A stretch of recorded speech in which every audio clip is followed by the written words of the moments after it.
Alors, tu souhaites revenir cette semaine sur un film qui cartonne. Ouais. C'est un tout petit budget, mais une grande et belle histoire. Ouais, c'est un petit documentaire qui aurait pu rester complètement confidentiel, mais qui s'est déjà imposé comme le film le français le plus rentable de l'année. Alors, un budget, tenez-vous bien, de 40 000 €, soit le prix d'une grosse voiture de bolos. Et Regarde bien Julien dans les yeux. Et quand tu dis déjà ça. 143 000 entrées pour le film. Donc il s'agit de Merci Patron, du journaliste François Ruffin, qui est sorti le 24 février. Alors en gros, c'est un doc qui raconte l'histoire de deux anciens ouvriers de LVMH qui travaillaient chez Kenzo.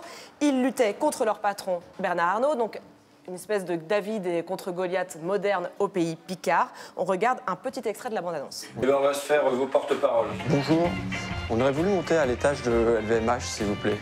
Alors, accrochez. Qu'est-ce qu'il va chercher à faire, Robin des Bois? Prendre l'argent et pour le donner aux pauvres.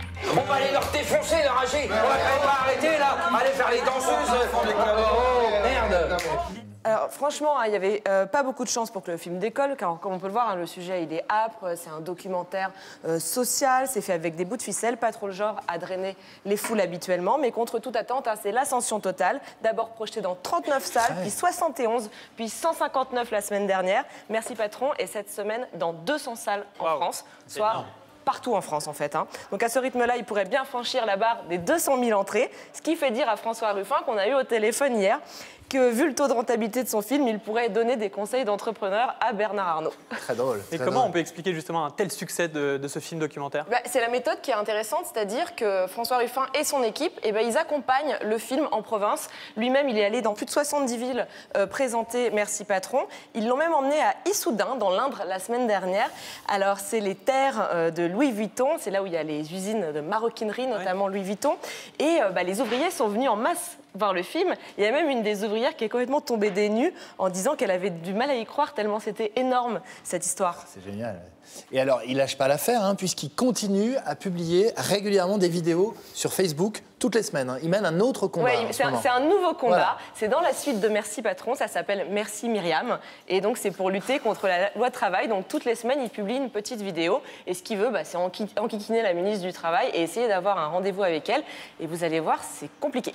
Il n'y a aucun problème pour que vous soyez reçus, qu'on réponde à vos questions, ou en tout cas qu'on essaye de le faire, et qu'on le fasse y compris avec une caméra. Vous serez reçus dans le courant de la semaine prochaine. Dans le courant de la semaine prochaine. Au plus tard, vendredi prochain, vous aurez été reçus. C'est la ministre qui est tout à fait d'accord avec ça.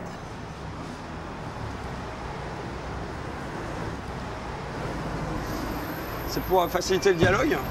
Désolé, monsieur. Vous avez l'impression que je suis menaçant comme ça? Non.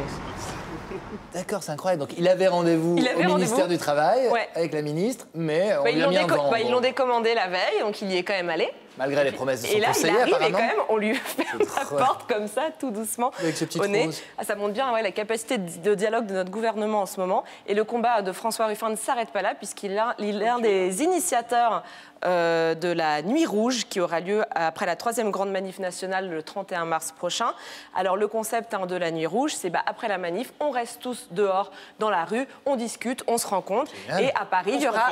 On se confesse, on appelle un prêtre, parce que je pense qu'on en a bien besoin en ce moment. On regarde Merci Patron. À Paris, donc, il y aura une projection géante de Merci Patron. Et voilà, nous, on y sera, donc on espère vous y voir. Voilà. Ok, le rendez-vous est pris. Merci Sarah, venez tous.